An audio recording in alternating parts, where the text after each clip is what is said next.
créateurs d'entreprises qui durent sont des héros des temps modernes. Je m'appelle Jean Barluet, développeur de business et passeur d'histoire. Je roule sur un quart nord-ouest de la France à la rencontre des patrons de boîtes. Avec le podcast Small is Beautiful, nous irons écouter chez eux ces entrepreneurs qui nous racontent les premières années de leur entreprise, les premiers contrats, clients, fournisseurs, toute la fragilité et l'excitation des débuts.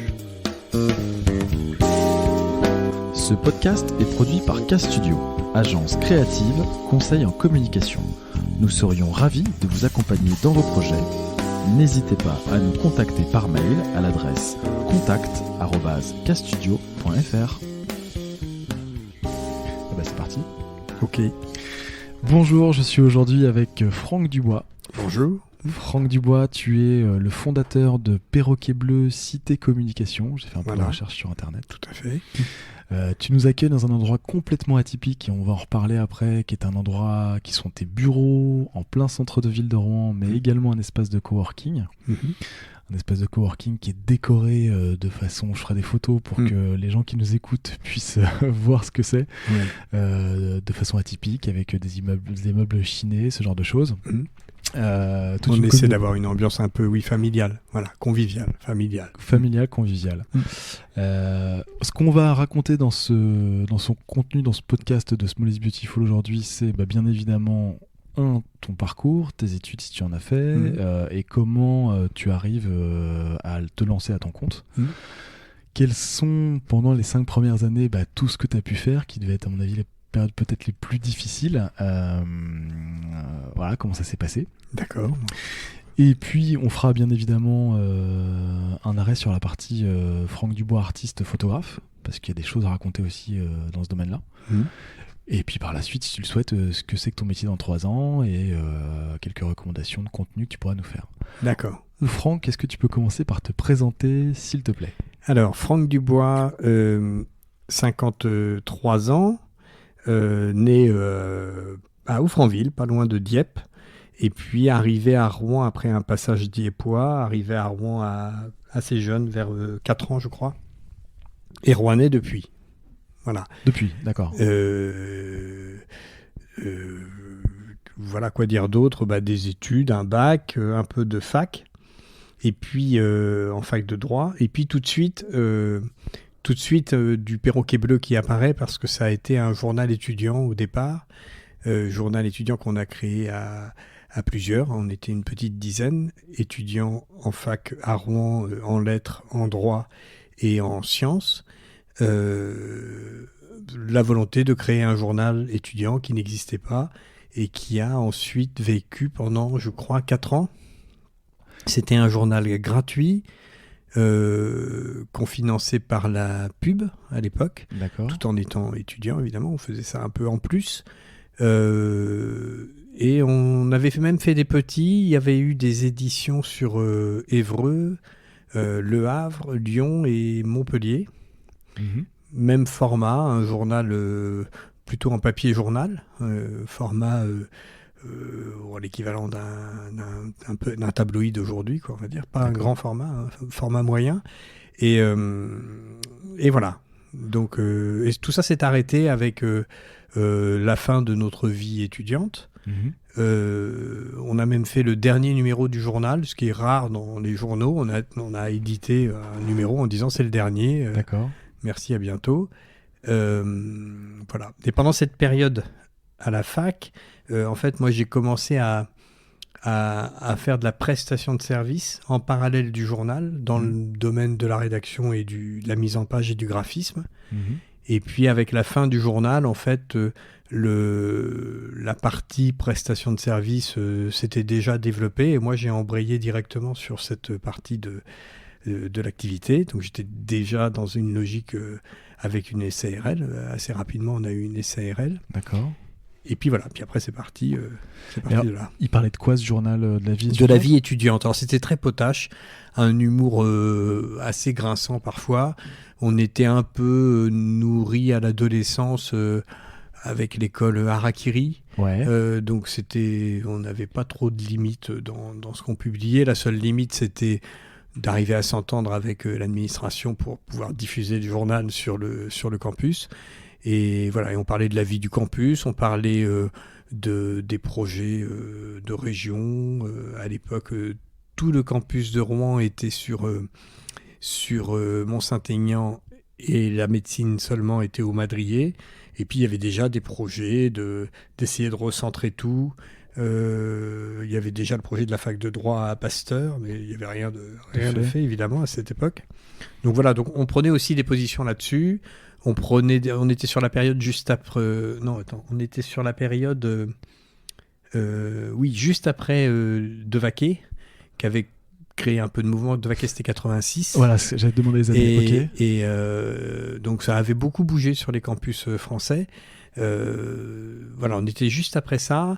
On a fait, je me souviens d'un numéro sur Tiananmen, juste après aussi, je crois. Enfin bref, on était dans une période où ça bougeait pas mal sur les campus. Les campus étaient assez différents d'aujourd'hui. C'était des choses encore, des espèces d'objets un peu très indépendants. Politique aussi, avec plein d'idées, non? Il y avait, Voilà, ça bougeait. Je trouve, quand je visite aujourd'hui les campus, je les trouve moins actifs, beaucoup plus organisés. Je sais pas si c'est plus fade, mais en tout cas, c'est plus propre que ça n'était à l'époque. Et voilà, quoi, avec des avantages et des inconvénients, évidemment. Mais, donc, on était dans cette période-là. Donc, on prenait la parole, parce que c'était ça aussi l'idée. Ouais. C'était d'affirmer des points de vue, des traits d'humour, en se croyant, évidemment, les plus drôles du monde. Ah oui, on avait un sujet de prédilection, ça me revient comme ça. C'était le Petit Grégory, forcément, parce qu'on était en plein dans le Petit Grégory. Donc là, on y allait... voilà, c'était un peu très potache, on va dire. Comique de répétition sur le sujet, du coup. Voilà, tout à fait. Okay. Et on faisait beaucoup de place à la BD aussi, parce qu'on avait un fan de BD qui est toujours un Rouennais et qui est aujourd'hui un grand professionnel de la BD qui s'appelle Fred Duval. Il faisait qui est un scénariste qui travaille beaucoup, qui fait beaucoup d'albums et de séries. Voilà, lui s'occupait d'une rubrique BD. Et donc, on a interviewé dans chaque numéro, donc c'était tous les mois. Pas oublié de le préciser. Ouais. On interviewait un dessinateur de BD et voilà, et on leur demandait à chacun de nous dessiner un perroquet. Donc on a une petite collection dans un tiroir de perroquets dessinés par des auteurs de BD de tout niveau, mais il y avait des noms qui sont devenus de grands noms depuis.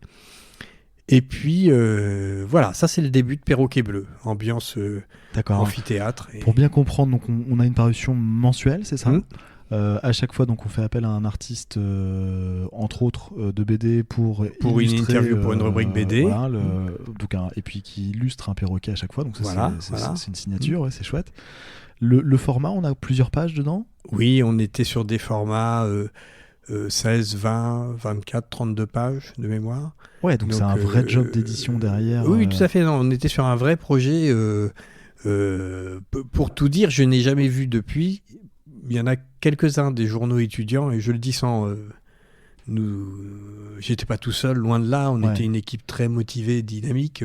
J'ai jamais vu de journaux aussi bien, on va dire, constitués, présentés, constitués sur le campus. Alors que les techniques de production se sont encore améliorées et facilitées. Mais voilà, il y avait une vraie équipe de rédaction, donc ça produisait beaucoup de... Attends, parce qu'en 86, t'as pas un Mac qui te permet de faire ta mise en page. Alors, c'est de là que vient toute l'histoire. Si, justement, en 86, je me souviens...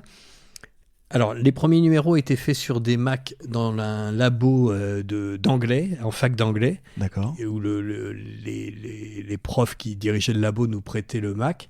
Et on faisait des sorties sur une imprimante laser Apple. À l'époque, Apple faisait ses premières sorties laser. Et après, on faisait du montage manuel pour obtenir le format. Parce que, évidemment, les imprimantes de l'époque, c'était A4 point barre. Ouais. Et très vite, avec l'argent qu'on dégageait... le différentiel entre la pub et ce que ça nous coûtait, on a acheté un Mac qui était un petit, les petits noirs et blancs, là, un Mac SE, un peu dans la préhistoire, là, et on a continué à réaliser le journal sur ce logiciel-là, avec les premiers logiciels de mise en page, bien avant Express et évidemment InDesign, qui sont aujourd'hui qui est aujourd'hui la référence, parce qu'Express est un peu sorti du lot. Ça s'appelait Ready, Set, Go, et ça s'appelait PageMaker, les premiers. Voilà, donc là, c'est l'histoire technique qui a appuyé la possibilité de pouvoir continuer à éditer nous-mêmes ce journal, c'est-à-dire de produire des textes, mais surtout les mettre en forme, comme on souhaitait le mettre en forme, pour aller derrière chez l'imprimeur, pour pouvoir imprimer. Voilà. Le tirage, t'avais C'était assez important. Sur Rouen, on devait être à 15 000 exemplaires. Il était gratuit, donc ça partait assez vite, mais on avait les jours de sortie, tout le monde avait son journal Perroquet Bleu, clairement. Ça marchait bien. Ah oui. Et sur les autres campus, c'était en fonction de l'importance. On avait les mêmes chiffres, je crois, un peu sur Lyon, parce que sur Lyon, ça marchait pas trop mal. Et voilà. Mais c'était une autre équipe qui s'était développée à Lyon, à Montpellier et à Évreux. Et au Havre, c'était une forme de correspondant, on va dire. Voilà. Donc tout partait de Rouen à la base, c'est vous qui montez le concept, et après d'autres étudiants dans le partage se disent, moi en local avec une équipe... Ils apprécient...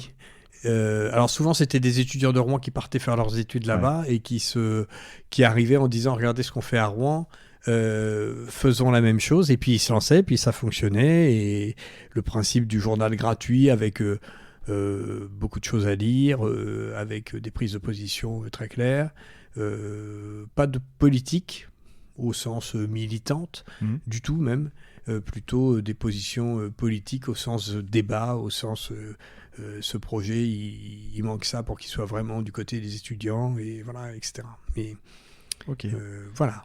Et ça t'occupe combien d'années à peu près avant de basculer ? Eh ben, je crois de mémoire, on a sorti sur Rouen une trentaine de numéros.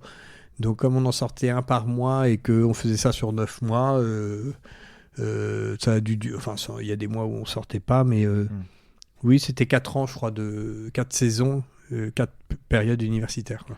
Ouais, donc ça te met un méchant pied à l'étrier quand même pour la suite, en fait. Ah ben c'est là que... Enfin, bon, j'étais au lycée, je faisais aussi un journal, enfin, un truc un peu mécanique. Ah oui, d'accord, t'as toujours fait ça, en fait. Voilà. Mais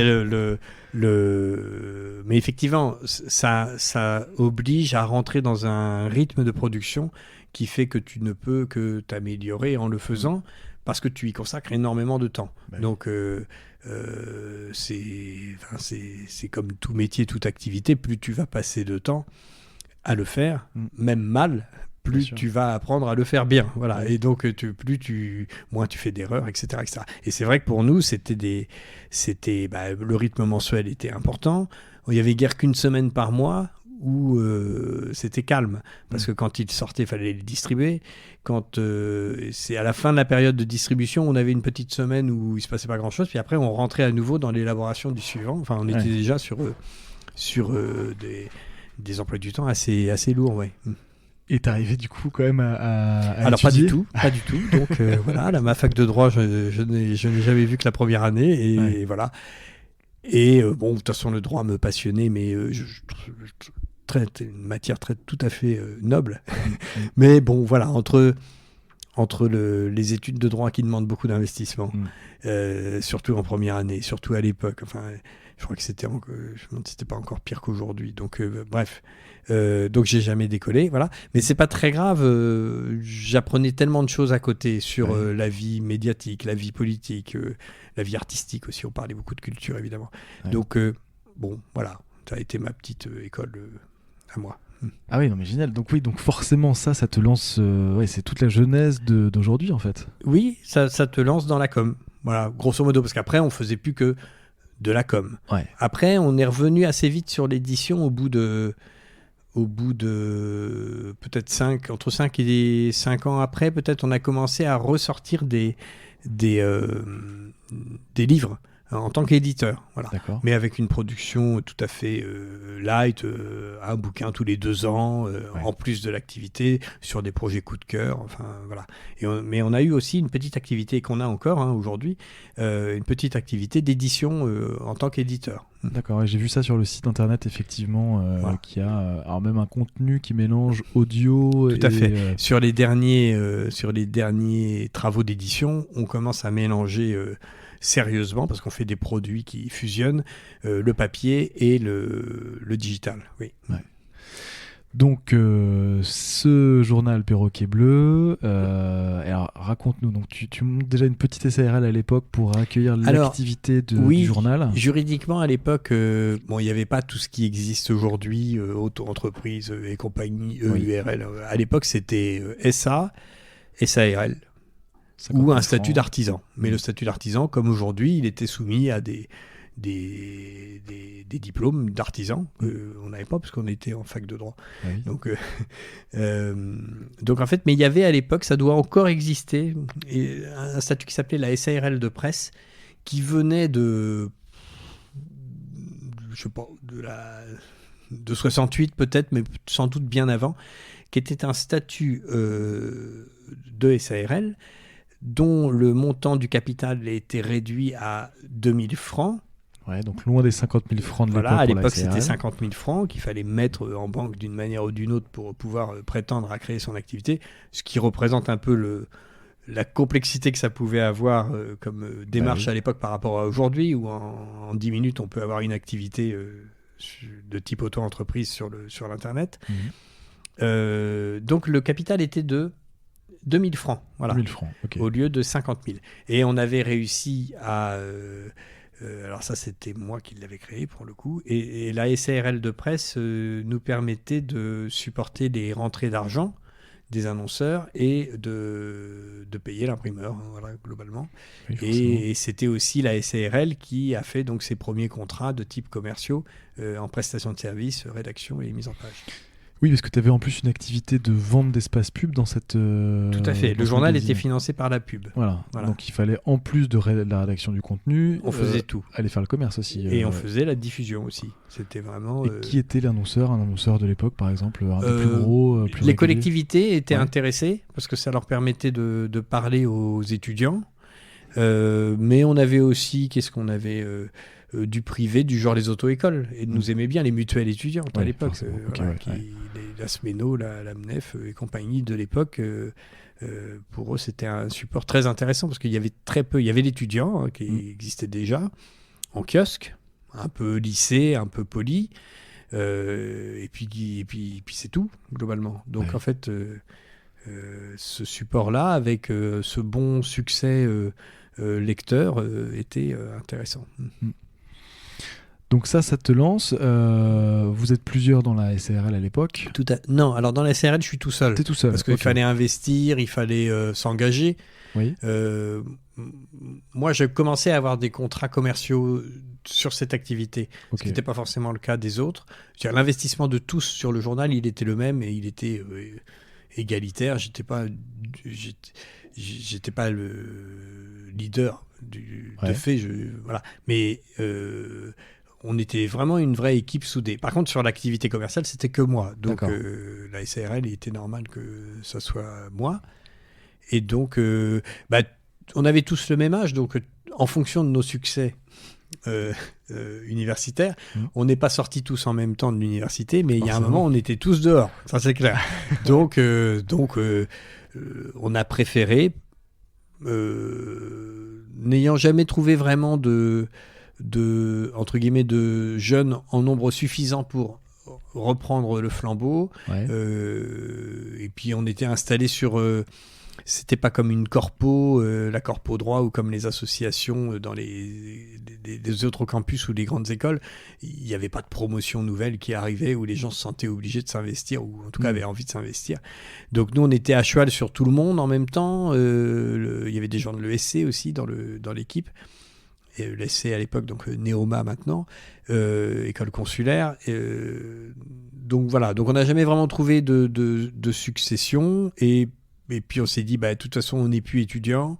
Il y en avait déjà qui étaient partis dans d'autres médias, continuer des études sur Paris, etc., en rapport avec ça. Bon, on a dit, on fait le dernier numéro. Voilà. Okay. Et c'était, pour la petite histoire, la dernière une, on l'avait fait sur le Human Bomb à l'époque, le gars qui s'était enfermé dans une école maternelle avec des enfants en faisant croire qu'il avait une ceinture d'explosifs autour du cou, autour du corps plutôt, du coup. Ça avait fait un gros fait divers, parce que tout le monde avait eu très peur. Et on avait fait cette une avec un perroquet qui était notre petite mascotte, la mascotte du journal, qui avait qui avait une ceinture de bombes autour de lui. Et il était au milieu de je sais plus quoi. C'était pas des enfants, évidemment, mais c'était autre chose. Mais ça faisait directement référence à ce fait divers. Et il disait, je ne sais plus quoi, il disait un truc définitif en disant voilà, vous m'avez eu, ou un truc comme ça. Voilà. Okay. Et c'était le point final de cette petite aventure. Voilà. D'accord.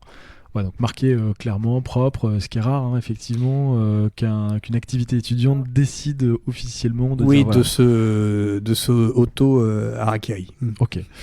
T'aurais pu basculer dans le journalisme, en fait Tout à fait. Ça a été des vraies questions. Voilà. Après, ayant échoué en fac de droit, je pouvais difficilement prétendre à rentrer dans une école de journalisme. Donc, mais j'aurais pu y aller...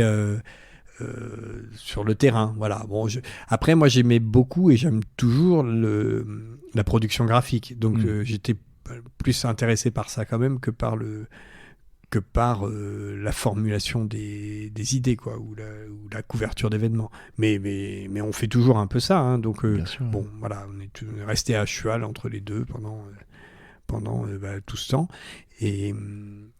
Et voilà, mais je suis plutôt parti sur les nouvelles, porté par ce fameux Makesseux un peu aussi. C'est-à-dire, à ce moment-là, débutait la révolution du monde de l'imprimé, le monde de l'impression, de tout ce qui était photogravure, tout ce qui était mise en page.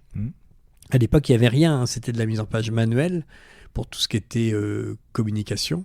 Ouais. Et c'était de la mise en page, ça s'appelait la photocomposition dans le monde de la presse, avec des machines autrement plus rigides et lourdes que le petit Makesseux qu'on posait sur la table.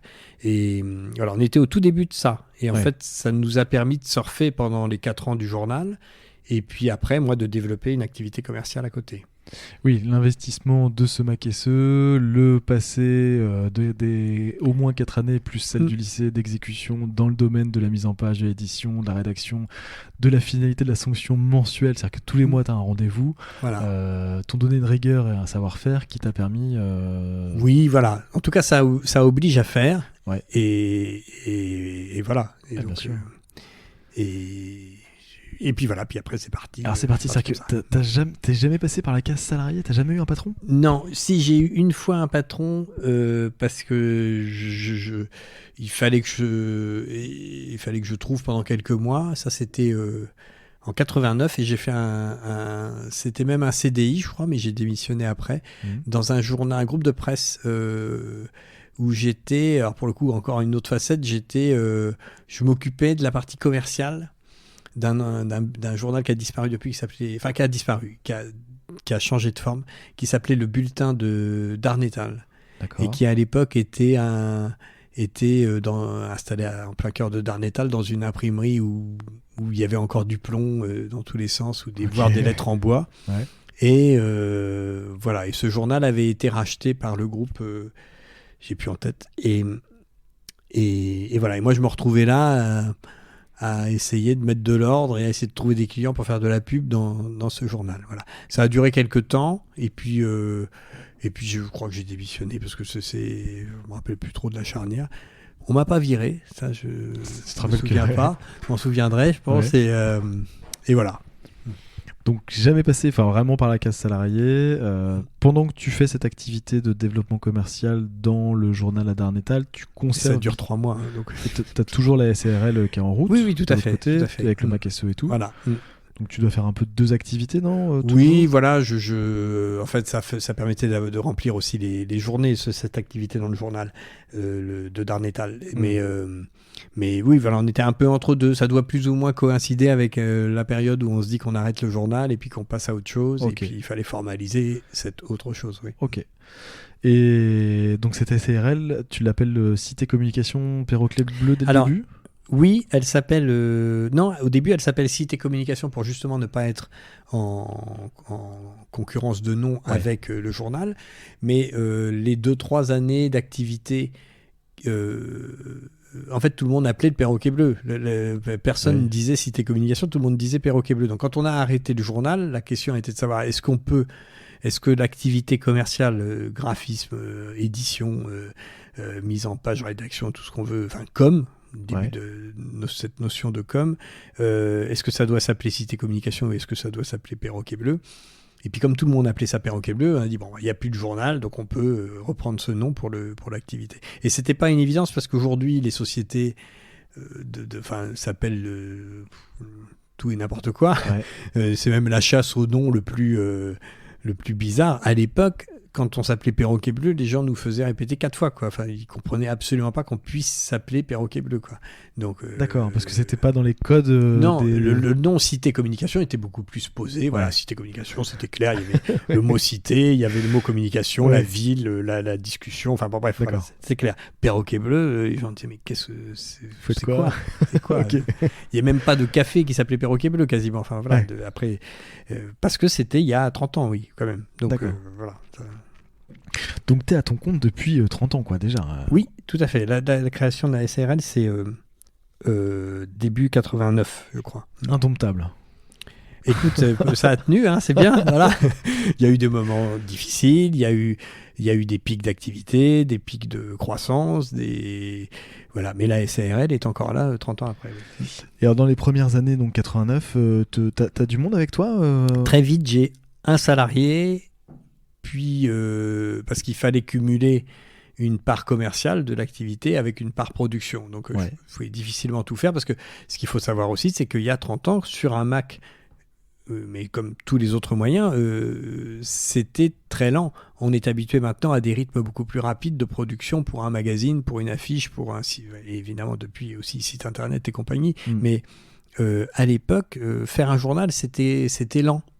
C'était, même avec l'outil informatique qui améliorait beaucoup, beaucoup les choses, ça restait lent. Il y avait des temps de calcul, tu veux dire, de la partie informatique? Il y avait une informatique qui fonctionnait pas du tout pareil, qui était beaucoup plus lente. Tout était plus lent. Donc, les échanges clients n'étaient pas les mêmes. Il n'y avait pas, il y avait pas de mail. Donc, on envoyait des coursiers avec des tirages. Pour faire les tirages, tu prenais tout de suite 1 heure ou 2 de tirage. Enfin, tout était plus lent. Et en plus, on avait tendance à éditer plus à l'époque qu'aujourd'hui. Donc, en fait, on avait des journaux qui étaient à la limite plus... Ce qui est logique, hein. Aujourd'hui, l'information, elle ne passe plus par le papier, elle passe par ailleurs. Mais à l'époque, tout passait par le papier. Donc, et la radio et la télé. Mais donc, tout ce qu'on faisait, on en faisait plus avec des outils qui nous faisaient aller beaucoup moins vite qu'on ne va aujourd'hui. Donc, avoir une activité supposait beaucoup de temps à consacrer à la production. Et donc, très vite, j'ai dû avoir 1 salarié, 2 salariés. C'est monté assez vite. Voilà. D'accord. Et on est monté après, plus loin encore, on est monté jusqu'à 12 dans les 30 ans, là, pour après redescendre. D'accord. Ouais, donc vous êtes monté, alors tu montes jusqu'à 12 salariés précisément parce que entre justement le besoin d'exécution, de réalisation, les échanges avec les clients hors mail, évidemment il faut se mettre dans le contexte. Oui, les échanges de maquettes, de bons à tirer, de validation, voilà, tout ça c'était le règne du coursier à l'époque. Tout passait par le physique. Voilà. D'accord. Et y compris quand il fallait envoyer des dossiers. Alors après, on est passé du Mac SE à toute la gamme Macintosh, là. Donc les uns après les autres. Plus ça allait, plus on allait vite, mais il n'y avait toujours pas d'internet. Donc il y avait différents supports physiques. On a commencé avec les disquettes, et puis ça a continué avec des tas de trucs. Et tous ces objets évoluaient, étaient de plus en plus gros, et il fallait les trimballer chez l'imprimeur par coursier. Voilà. Et puis l'arrivée de l'Internet a balayé tout ça en 2-3 ans, avec les liaisons rapides. Ouais. Et voilà. Et alors, c'est qui tes premiers clients plutôt institutionnels du coup ou... les deux. Il y avait du privé, du public. C'était un peu les clients du journal qui achetaient de l'espace puis qui en même temps en profitaient parce que à l'époque, encore une fois... la notion de charte graphique était très rare. Ouais. Donc, quand il y avait des besoins graphiques, il y avait a priori pas grand monde pour y répondre. Donc, il fallait. Donc, c'était ça. C'était des petites auto-écoles, des collectivités, des entreprises privées qui voulaient éditer des journaux, des choses comme ça. C'est du one-shot à chaque fois? C'est-à-dire que tu vas les voir pour un projet? Tu peux pas leur vendre de choses récurrentes? À l'époque, non. On faisait beaucoup de petits journaux qui revenaient régulièrement, de fait. D'accord. Petits magazines, des petits journaux. Et on faisait aussi des campagnes pour des événements, oui. D'accord. Quand tu dis campagne, c'est des campagnes de publicité, Oui, carrément traditionnelles, affiches, bus, affiches, tracts ou flyers, voilà. D'accord. Oui, le bus à l'époque était un des supports qui marchait bien. Ouais. Et donc, tu as un imprimeur de confiance aussi, forcément, à l'époque, là-bas, non ou... Plusieurs. Mais Plusieurs. oui, il y a des gens avec qui on travaillait, qui ont disparu depuis, mais des gens avec qui on travaillait régulièrement, oui. Ouais. Qui nous faisaient confiance, d'ailleurs. C'était pas une évidence, parce que même pour imprimer le journal, à l'époque, c'était l'imprimerie à Yvetot, l'imprimerie nouvelle, qui imprimait aussi le courrier Cauchois. C'est fini depuis quelques années, là. Et l'imprimerie a disparu, comme tant d'autres. Mais voilà, c'était un imprimeur, plutôt un jeune patron qui nous faisait confiance parce qu'il voyait que le journal était jeune. Voilà. Donc il y avait un vrai deal de confiance un peu avec lui. Ouais. Donc toutes les années 90, c'est des années assez faciles du coup, non? Parce que oui, ça va. T'as un boulevard là. Voilà, on était un peu tout seul. Ouais. T'as la renommée passée du journal. Et puis sur le territoire de Rouen, il y avait des grosses agences type les antennes de Publicis ou des imprimeurs qui avaient quelques postes liés à l'édition. Ouais. Mais effectivement, en tant que studio, on devait pas être les seuls, hein, mais on était quasiment les seuls. En tout cas, on était plutôt connus parce que voilà, on était le studio qui avançait avec ces nouvelles technologies. On maîtrisait la nouvelle chaîne du pré-presse, etc. Voilà. Ok. Les bureaux sont déjà rue Cauchoise à l'époque? Non, les bureaux à l'époque sont route de Neufchâtel au tout début. Ouais. Ensuite, on déménage sur les quais rive gauche. Et seulement en 2001, on revient rue Cauchoise. D'accord, ok. Enfin, on va rue Cauchoise. Oui, parce que tu vois où on se trouve aujourd'hui. Tout à fait. D'accord. Ouais, donc années 80. Alors, donc les concurrents, c'est Publicis, des boîtes comme ça déjà, ouais. Oui, soit des grosses agences, soit des petits studios ou des graphistes indépendants. Voilà. D'accord. Mais le milieu est beaucoup moins riche qu'aujourd'hui. Et donc, on est beaucoup plus visible. Voilà. Aujourd'hui, il y a beaucoup de prestataires.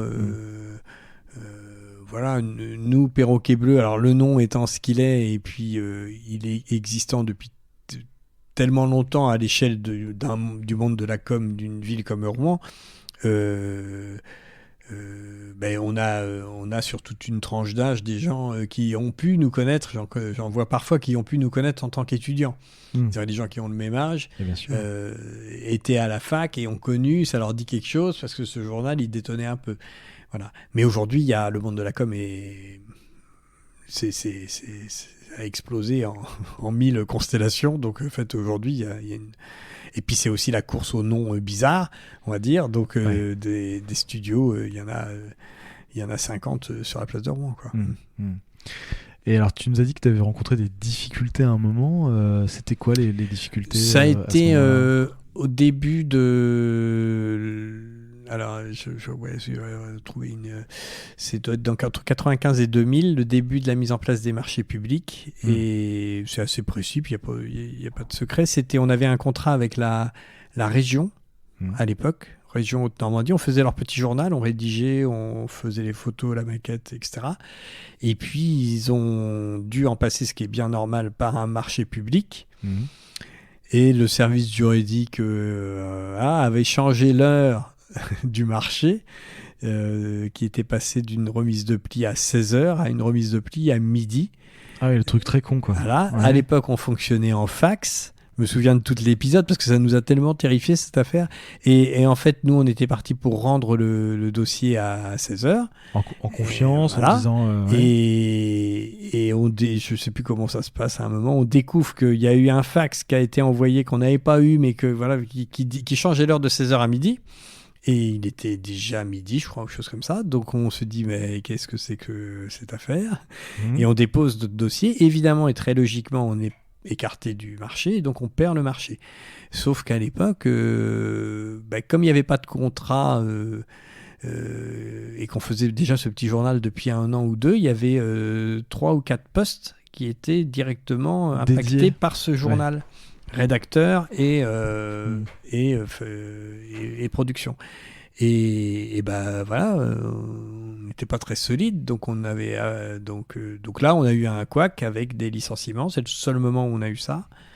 Et puis voilà. Bon. Et puis on est passé à autre chose. Mais c'est un horaire de réception. On a dû et pourtant alors à l'époque je connaissais tout le monde, enfin le président, le machin, etc. Mais aller les voir, leur expliquer, ils disaient oui, mais voilà. Clairement le tort était, on va dire, c'était poli, fortement partagé, parce qu'il n'y avait pas de logique à changer cet horaire de rendu, mais nous, ça nous a mis dans un embarras. Enfin, ça a fait 4 licenciements, voilà. Ouais, t'es obligé de te séparer de 4 personnes que on tu a sais fait plus payer. des licenciements économiques, ce qui est toujours très lourd à porter moralement et aussi financièrement, parce que c'est pas gratuit tout ça. Donc voilà, donc ça a été un petit couac. Et de là, de 12, on est passé à, je ne sais plus, en tête 5, 6, 7, je ne sais pas. Ouais. Et puis après, on a eu une deuxième phase plus longue où nos salariés partaient chez nos clients. C'est le moment où toutes les collectivités ont créé des studios en interne et se sont équipés de forces de production dans le domaine. Et on cherchait à embaucher. Et là, il y avait une forme pas de commun accord, mais bon, voilà. Chez nous, l'activité baissait. Et chez nos clients, l'activité augmentait. Donc, très logiquement, les uns après les autres, ils sont partis chez nos clients. Et ça s'est passé sans drame, quoi, voilà. Tout le monde bossait déjà ensemble, se connaissait. Donc, en fait, quand ils postulaient, voilà, ils se connaissaient déjà, et donc c'était plutôt bien. Donc on a nourri comme ça quelques services comme de la région. Ouais. Et puis après, on est resté jusque dans les années... après 2010, on est resté à 2, 3, 4 en fonction des périodes avec des CDD, 2, 3, 4, 5 même. Ouais. Et voilà. Et puis, on va dire, là, on est en 19, fin 19, en 2012. On s'est posé la question des locaux où on est aujourd'hui, de savoir ce qu'on en faisait, parce que là, on n'était plus que 3, en fonction des périodes, 3, 4, 5 dans des locaux immenses. Donc, pas beaucoup de sens. Tu avais déjà toute cette surface-là ? Oui, tout à fait. D'accord. Donc, en fait, on était les salariés les mieux lotis en termes de mètres carrés de l'agglomération, je pense. Donc, et est venue cette idée de dire, mais nos métiers évoluent, on va vers des indépendants. Il y avait déjà pas mal d'indépendants qui s'étaient installés. On doit aller vers quelque chose de plus souple pour suivre l'économie du marché, suivre ces marchés en montagne russe. Et donc quand on est en haut de la montagne, tout va bien, mais quand on est en bas et qu'on a 4 salaires à sortir, ça devient très compliqué. Et donc on s'est dit, on va jouer la carte du coworking et des indépendants. Et on est parti là-dessus, avec la création de la Maison Bleue en 2013, et le regroupement d'indépendants, en ayant en outil de travail le lieu. Le lieu devient l'outil de travail, l'outil qui réunit les gens. Ouais. Ouais, mais c'est bien, c'était bien joué, parce que bosser avec des freelances, ok, c'est devenu aujourd'hui une mode, mais il faut fédérer tout le monde, et finalement un lieu a cette capacité à être certain que quand on est tous physiquement réunis, on avance sur le même sujet sans... C'est une autre philosophie de collaboration, parce qu'il n'y a pas la seule relation qui puisse imposer une forme de hiérarchie, c'est celle de fournisseur-prestataire, mais dans des deals, dans des marchés tels qu'on les monte pour nos clients, on est un peu tous à égalité, donc c'est une autre philosophie sur cet aspect-là. Et puis au jour le jour, ça crée aussi une autre ambiance dans les locaux, c'est-à-dire qu'il n'y a plus un chef et puis un sous-chef puis un sous-sous-chef, il y a plus que des gens qui travaillent ensemble et qui ont envie d'être là. Voilà. Bien sûr. Donc là aujourd'hui, toi tu as une équipe, c'est ça, de gens avec qui tu as l'habitude de bosser sur des projets ? Tout à fait, on essaie d'optimiser ça, c'est-à-dire quand on a des gros dossiers qu'on a gagnés avec un réseau d'indépendants, on utilise l'outil coworking, le lieu coworking comme un outil de travail, comme un outil de production, un outil pour se réunir. Voilà. Ok. Et peut-être aussi pour réunir tes clients, non ? Alors bien sûr, les clients peuvent venir ici, puis on se voit tous dans cette salle ou dans une autre, mais ce qui est important, c'est que le foncier dans la démarche d'entreprise devient un outil comme un autre. Ouais. C'est plus un siège social, un truc historique. Ça devient un outil comme... c'est le principe du coworking. C'est-à-dire que on met la chaise, le café, la salle de réunion, la table, on la met en partage. Voilà. Et le Wi-Fi. Et le Wi-Fi, évidemment. Ok, ouais, et puis alors, en plus l'adresse est super parce que tu es en hyper centre-ville. Dans les voies piétonnes, ouais, c'est agréable. Oui. Donc ouais, ça c'est pratique effectivement. Beaucoup d'indépendants se déplacent quand ils sont en ville en vélo, et puis les clients aussi aiment beaucoup venir dans un endroit qui est en centre-ville. Ok, j'ai compris. Aujourd'hui sur ta structure, t'es donc tout seul en fait aujourd'hui. Donc maintenant ça fait 1 an que je suis effectivement tout seul. La SARL qui est toujours la même. Ouais. Je suis tout seul et voilà, bon, ça durera peut-être pas, on a des projets qui peuvent nous amener à réembaucher, on va dire, mais en termes d'économie du monde de la communication, je pense que le pli est vraiment pris de gens qui sont autonomes dans leur démarche, qui sont reconnus pour leur expertise, leurs compétences et qui travaillent dans ces domaines-là. Et le mouvement des dernières années, les agences ont eu beaucoup de mal, beaucoup d'agences ont explosé depuis... on va dire entre 5 et 10 ans. Ouais. Et en fait, ça a créé à chaque fois des indépendants. Donc, parfois, certains se renaissent sous une autre forme et commencent à reconstituer des petites équipes. Mais la plupart du temps, ce sont des indépendants qui peuvent se réunir sous un même drapeau sans que ça se voie forcément. Mais la plupart du temps, ils s'appellent de leur nom, de leur prénom ou d'un nom de structure et ils travaillent ensemble ou alors ils font tout eux-mêmes. Mais bon, c'est mieux quand même de partager les missions. Ça, c'est plus riche. Et voilà. Donc, et toi, aujourd'hui, ton expertise... alors, on va venir gentiment après la photo, mais quelle est ton expertise pure ? Parce que quand tu bosses en équipe comme ça, les gens viennent te chercher en disant « Franck, on vient parce que quoi ?» Alors, le souci, c'est que je n'ai plus 30 ans. Ouais. Et donc, j'ai un parcours assez long. Et je crois que je peux prétendre à plusieurs expertises. Donc c'est pour ça que je ne veux pas répondre précisément. Mais l'expertise que je peux avoir, c'est celle du design graphique, parce que celle-là, je la cultive depuis le départ, pour être plus précis. Et puis, il y a peut-être aussi une culture de l'organisation de l'information.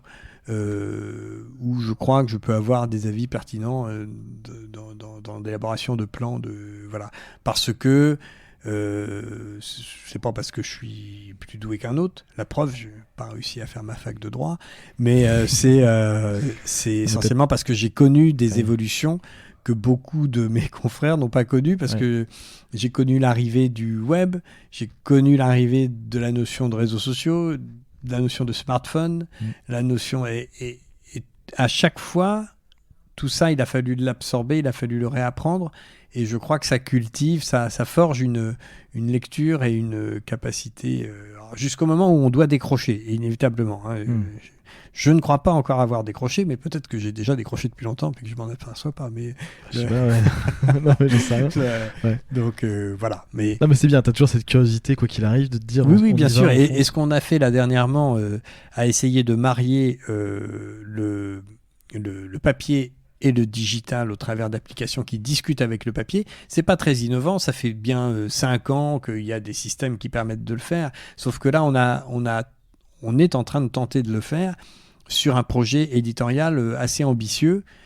C'est des livres pour enfants, dans le monde des comptines. Il y a des morceaux enregistrés dans des styles musicaux différents pour chacune des comptines. À partir de cette matière première musicale, on a missionné des illustrateurs qui, sur chaque comptine, ont apporté leur dessin.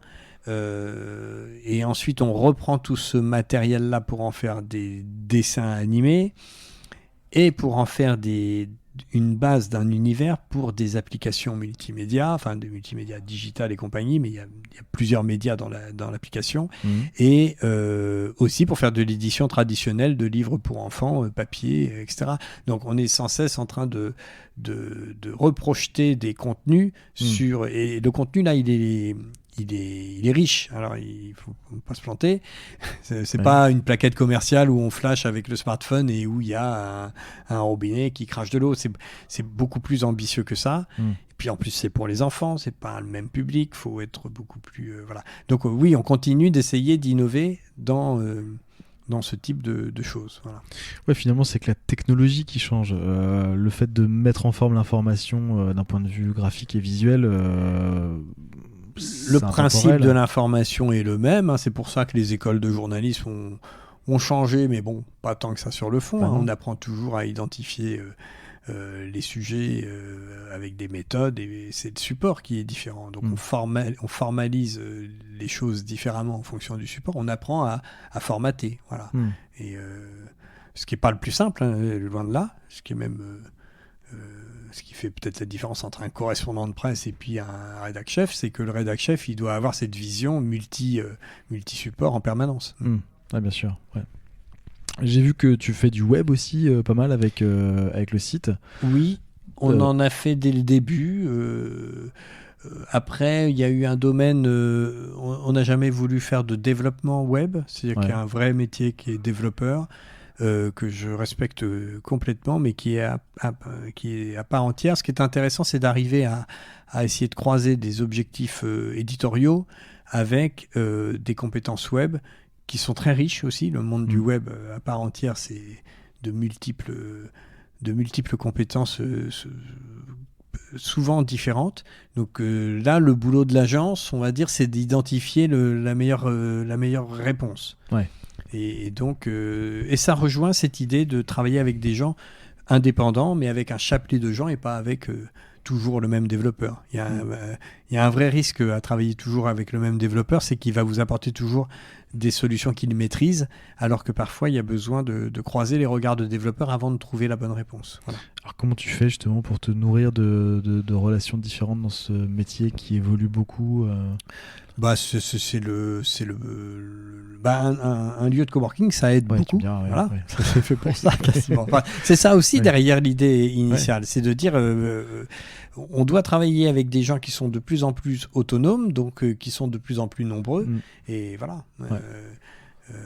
Un imprimeur, c'est un imprimeur, mais il y a moins de différence entre deux imprimeurs qu'entre deux développeurs, je trouve. Mais il y a quand même des différences entre deux imprimeurs. Donc on va aller chez l'imprimeur, on va aller voir ce qu'il sait faire. Tout ça a tendance à se normaliser parce que les équipements se normalisent un petit peu quand même. Ouais. Mais il y a une époque, il fallait comprendre ce que l'imprimeur était capable de faire techniquement pour pouvoir dire si c'était le bon imprimeur pour tel ou tel projet. Okay. C'est toujours la même logique. Donc beaucoup d'indépendants. Ta vision à 3 ans du marché, pour toi c'est un marché qui a continué d'être un peu un marché de rockstar, c'est ça, de gens extrêmement compétents dans des domaines. Je crois qu'on va garder. En fait, il y a un niveau global un niveau global moyen qui ne cesse de monter, une moyenne qui évolue. Si vous voulez vous en sortir, on vous dit toujours il faut une expertise. Oui. Et une ou plusieurs, mais en tout cas, il faut au moins en avoir une ou deux franches sur lesquelles vous êtes le meilleur du marché. Voilà. Et donc, il faut vous tenir le meilleur du marché. Donc, ça veut dire qu'il faut être sans cesse à l'affût de ce qui sort, en termes de méthode de travail, en termes de logiciel, en termes d'expérience, pour pouvoir dire si on faisait comme ça. Voilà. Et puis, au milieu de ce parcours, il y a la solution que vous trouvez vous, et qui vous appartient un peu plus qu'une autre, et vous dites là-dedans, moi je pense qu'il faut faire comme ça parce que ça correspond aux besoins. Okay. Donc comment se tenir, ou en tout cas avoir l'impression de se tenir au courant, c'est en étant en vigilance permanente. Mais c'est vrai pour moi c'est vrai depuis toujours. C'est-à-dire que quand on achète le Mac SE en tant qu'étudiant en 89, on était déjà en mode veille et ça nous coûtait une fortune. Hein, voilà. Mais on l'a fait parce qu'on était à peu près sûr que c'était là que ça se passait. On a eu tort, on a eu raison. Des fois on a raison, des fois on a tort. C'est pas mais l'important c'est d'oser le faire, de se donner les moyens de le faire pour le faire.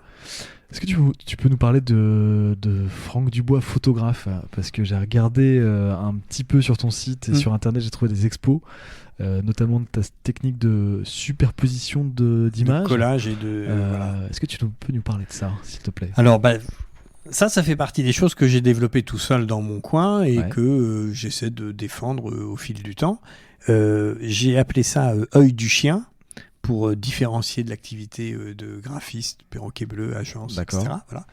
Donc ça date de 2000, c'est assez vieux en fait, 2003, 2004, où on commence à avoir des appareils photo numériques qui permettent de faire 50 prises de vue, 100 prises de vue, parce qu'avant on était en argentique, c'était un peu compliqué. Et donc là, on commence à avoir des appareils qui produisent des images qui vont au-delà de 640 pixels par 480. Et voilà. Et dès cette période-là, moi, je commence à jouer beaucoup avec et à faire des montages sur Photoshop.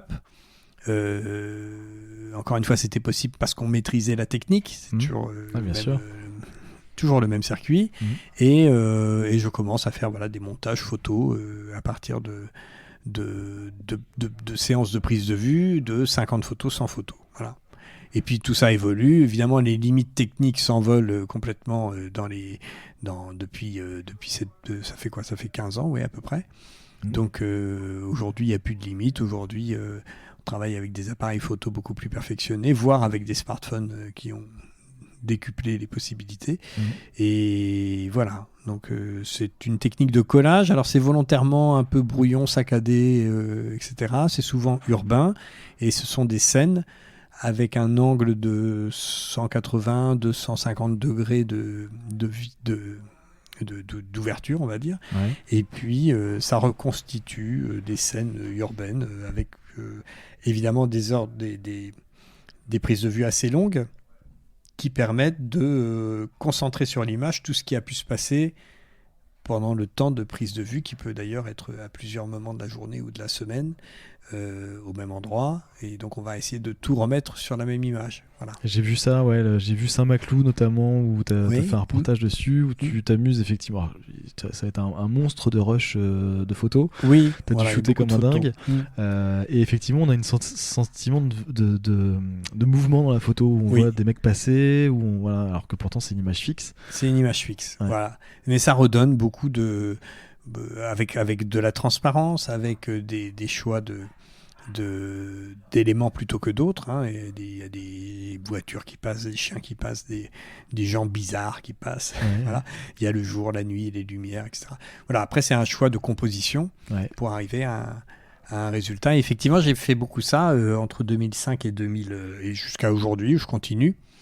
Voilà, quelques expos. J'allais te le dire, t'exposes du coup. Là, j'ai pas d'expo prévue. Voilà, tout va bien. Tout va bien parce que c'est stressant une expo. C'est stressant une expo. Okay. Oui, parce que là, pour le coup, je fais tout seul et c'est beaucoup de travail une expo. Oui. Ok.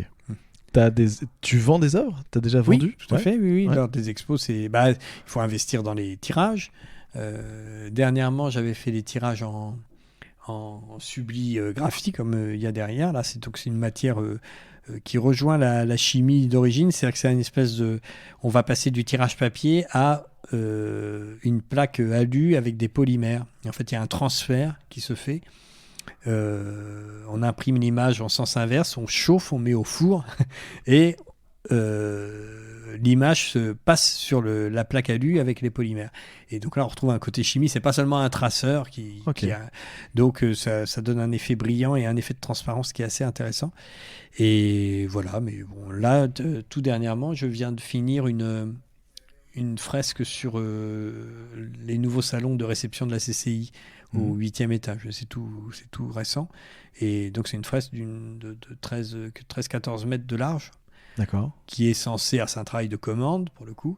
C'est sur mesure, ça, qui te disent. Voilà, ils voulaient des marques de territoire. Donc la CCI, en l'occurrence, on démarre à Dieppe dans le port. On continue avec ce système de mosaïque, collage, etc. On va sur la vallée de Seine. Avec une boucle de la Seine avec le trafic maritime important à hauteur de Jumièges par là, et on termine dans les rues de Rouen, place du Vieux-Marché, avec le même procédé. Voilà, mais c'est un travail de commande, donc c'est encore différent, mais c'est la même technique qui donne un peu d'animation aux images fixes, quoi. Voilà.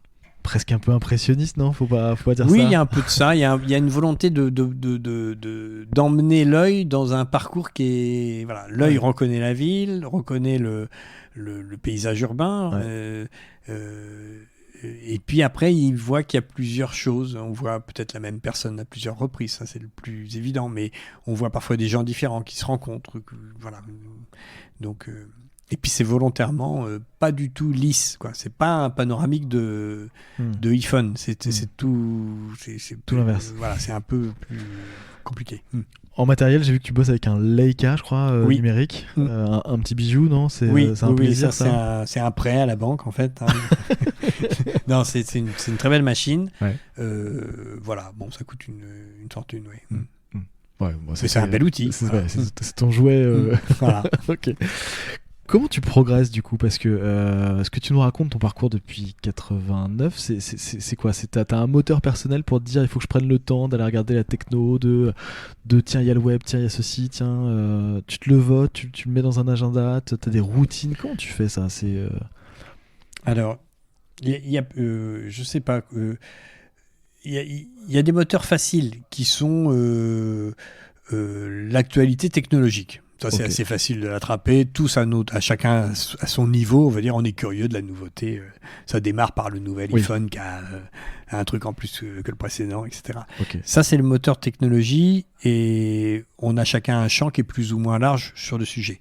Donc ça, c'est le premier moteur, c'est de rester curieux de ce qui est sorti et est-ce que ça marche pas mieux que l'outil qu'on avait avant.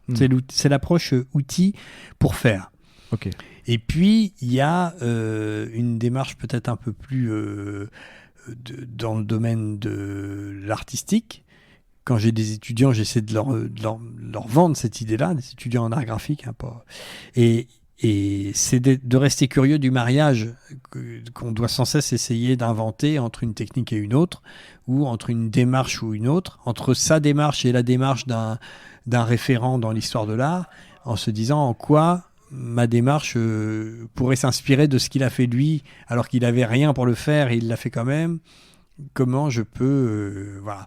Et pour illustrer, même si c'est une petite illustration, mais ce principe de mosaïque photo, David Hockney, qui est toujours vivant et qui, j'ai appris l'autre jour, vient de s'installer en Normandie d'ailleurs, un peintre, photographe, qui a traversé les années 60, 70, 80 avec une production artistique assez forte. D'accord. Il a 80 et quelques ballets, mais il continue d'être dans l'avant-scène.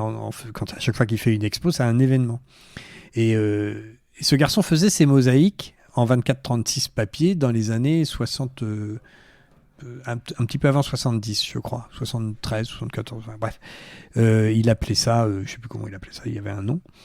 Et en fait, il se mettait à un endroit, au milieu d'une route, il y a une photo assez connue, au milieu d'une route aux États-Unis ou en Australie, je sais même pas, enfin bref, une route de désert, et il remplit 4 bobines de 36 images, en prenant des photos les unes après. Et ensuite, sur une grande planche, il colle toutes ces photos papier les unes à côté des autres. Voilà. Ça, c'est la technique de base de mosaïque de David Hockney qui donnait des images un peu... voilà. Il était... En mouvement. Voilà. Il était artiste contemporain, il l'est toujours. Et il cherchait de nouvelles pistes, il cherchait de nouvelles images. Quand arrive Photoshop et les collages et compagnie, quand en 2004, je commence à m'amuser avec ces photos, avec des petits appareils qui n'étaient pas terribles, mais qui étaient... On retrouve la même logique, sauf que Photoshop permet, c'est pour illustrer ce que je viens de dire, Photoshop permet d'apporter de la transparence à ces images, ce que David Hockney ne pouvait pas faire. C'est que David Hockney, il était photo 24-36 avec ce papier photo, un super papier qui était loin d'être transparent, quoi. Et en fait, Photoshop à l'écran permet tout d'un coup de faire la même chose, mais en plus en apportant de la transparence avec des effets avec les calques, entre l'image de devant, l'image de derrière. C'est tout le temps ça qu'il faut faire, voilà, pour illustrer. C'est-à-dire que le deuxième moteur, ça doit être un moteur de recherche personnelle où on est sans cesse de passer d'une référence à l'autre pour essayer de trouver la référence commune ou trouver quelle pourrait être la troisième étape quand on prend ces deux étapes-là en ligne de mire. Donc, voilà. Donc, d'un côté, le moteur technologique. Moi, effectivement, ça m'intéresse de connaître la nouvelle fonction du iPhone 48. Voilà, parce que s'il est sorti en 48, c'est qu'il a quelque chose de plus que le 47, forcément. Donc, qu'est-ce qu'il a de plus? Pourquoi? Comment? Etc. Et puis l'autre moteur, c'est celui d'enrichir son patrimoine personnel et puis d'essayer de faire le tri et de trouver... voilà. Ok. Je prends une petite question que j'aime bien, parce que c'est des questions que j'ai piquées parfois souvent des gens, mais que j'aime bien. Donc on a compris que tu as toujours été à ton compte. Du coup, tu n'as pas vraiment une mentor, en fait. Tu n'as pas eu de gens que tu as suivis, admirés, qui t'ont inspiré fortement, peut-être des artistes? Oui, David Hockney, par exemple, pour leur production. Ce garçon, à 75 ans, a été le premier artiste à faire une expo avec un iPad. Voilà. Ok. Voilà, 75 ans seulement. Et il lâche pas, quoi. Il lâche rien. Ok, bon, je le mettrai dans les commentaires. La progression, on a vu. Est-ce que tu as des routines? Est-ce que tu as des petites routines, toi, perso, des choses que tu fais tout le temps, mais j'ai pas l'impression, du coup? Non, j'essaie Non. Non, ok. En fait, non. Okay. Si, j'ai des chambres... Enfin, ma femme a des chambres d'hôtes. Tous les matins, je vais chez le boulanger. Voilà. Ça, c'est ma routine de tous les matins. Voilà. Oui, parce que... Et tous les matins, je rentre dans un fournil de boulangerie où je dis bonjour à des gars qui bossent depuis 4 heures. Et ça, c'est intéressant. Un fournil de boulangerie, en matière de production, c'est passionnant. Vas-y, raconte. C'est des gens qui eux, sont dans la routine en permanence. Bah oui, sauf que leur expertise, c'est d'assurer cette routine avec talent tous les matins et de la répéter 4 fois et à chaque fois d'être meilleur, quoi. Enfin, le fournil d'un boulanger, c'est un modèle d'abnégation, de résilience. Ouais, et un bon boulanger, c'est celui qui est fiable. Voilà. Ouais. C'est pas celui qui produit, c'est celui qui est fiable dans sa production. Ouais, qui a toujours le même geste. Voilà, toujours. Voilà. Et voilà, c'est un de mes petits bonheurs de tous les matins, assez tôt, pas à 4 heures, mais entre 6h30 et 7h30 en fonction, d'aller voir ces gens-là, de leur dire bonjour, de leur prendre ce dont j'ai besoin en croissant et pain pour les chambres d'hôtes. Et voilà. Regarder le geste. Ça, c'est ma routine, c'est ma seule routine. Ok, et constater le... Ouais, non, mais carrément. Tac. Qu'est-ce qui t'amuse le plus dans tes fonctions? La créativité, j'ai envie de dire, non? Oui. C'est ce que je ressens. Mais... Oui, c'est le moment où on va sortir de ce qu'on a déjà fait pour le faire différemment. Ouais, voilà. C'est créé, quoi. Ouais, oui. Ok, ouais. Je le sentais. Ce qui n'est pas facile en matière de prestation de service, parce que souvent les gens viennent te voir pour justement ce que tu as pu faire de différent avant, mais quand tu leur dis que tu vas peut-être faire différemment avec leur dossier, ça les inquiète. Ça les inquiète un peu, mais bon, donc des fois ça passe, des fois ça passe pas, c'est pas très grave.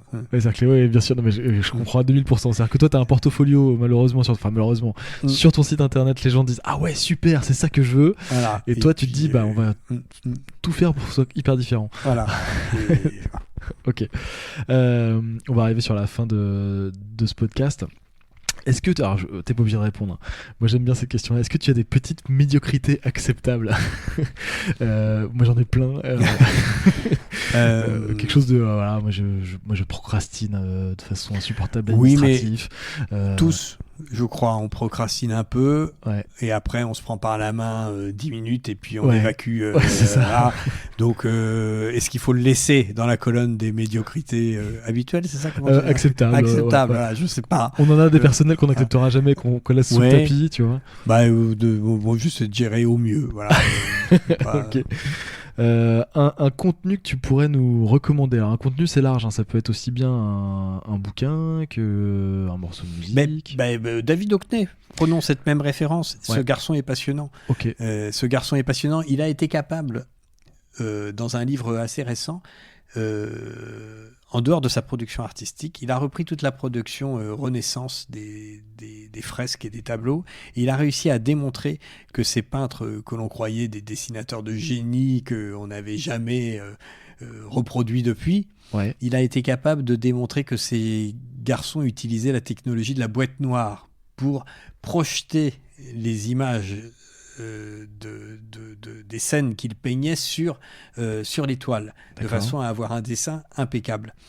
Et ça, c'est passionnant aussi. Donc, ce garçon est passionnant et il est encore passionnant. Et en plus, il vient de s'installer en Normandie. Alors bon, c'est effectivement grosse actu. Hockney, tu l'écris avec un H, non? Oui, Hockney. Ok, ça marche. Ça marche. Pour les gens qui voudraient te contacter suite à l'écoute de cette émission, est-ce qu'il y a un canal particulier Le mail, c'est le plus simple. Voilà, le mail sur le site internet bleu.net. Bleu.net, ok. Donc, rappelle-nous ton adresse mail, du coup. Alors, c'est franck@bleu.net. Bleu.net, ok, ça marche. Pas de LinkedIn ou trucs comme ça? Si, bien sûr aussi, oui. Mais principalement le mail. Voilà. Moi, je suis un garçon du web, je suis pas un garçon du digital. Ok, ça marche. Franck, je te remercie pour le temps que tu nous as consacré. Je vais prendre le temps de faire quelques photos pour illustrer la publication de ce podcast parce que le lieu est extraordinaire. On est au 86 rue 83 rue Beauvoisine. Donc rue Cauchoise. Donc pour les Rouennais qui seraient curieux, c'est entre la place Cauchoise et la place du Vieux Marché. C'est la rue piétonne qui descend. Ouais, on peut y venir en entrée libre comme ça pour Alors c'est un lieu de coworking, donc il y a quelques réglementations, mais normalement c'est un lieu ouvert, oui. C'est un lieu ouvert. Voilà, oui. Ok, donc j'invite les gens qui seraient sur Rouen dans des horaires où ça peut correspondre à d'abord venir regarder le site internet et pourquoi pas s'arrêter parce que l'endroit est génial. Franck, encore une fois, merci beaucoup pour ton temps. Et puis moi je ferai toutes les choses d'intendance dans l'outro de ce podcast. Merci à toi, à très bientôt Franck. Au revoir. Merci d'avoir écouté cet épisode jusqu'au bout. Si ce contenu vous a plu, vous pouvez m'aider à le faire connaître en vous abonnant sur Spotify, iTunes ou Deezer. Pensez d'ailleurs à mettre 5 étoiles sur iTunes et n'hésitez pas à partager cet épisode à 2 personnes de votre entourage. Pour nous contacter, je vous invite à nous envoyer un email à l'adresse contact@castudio.fr. À bientôt.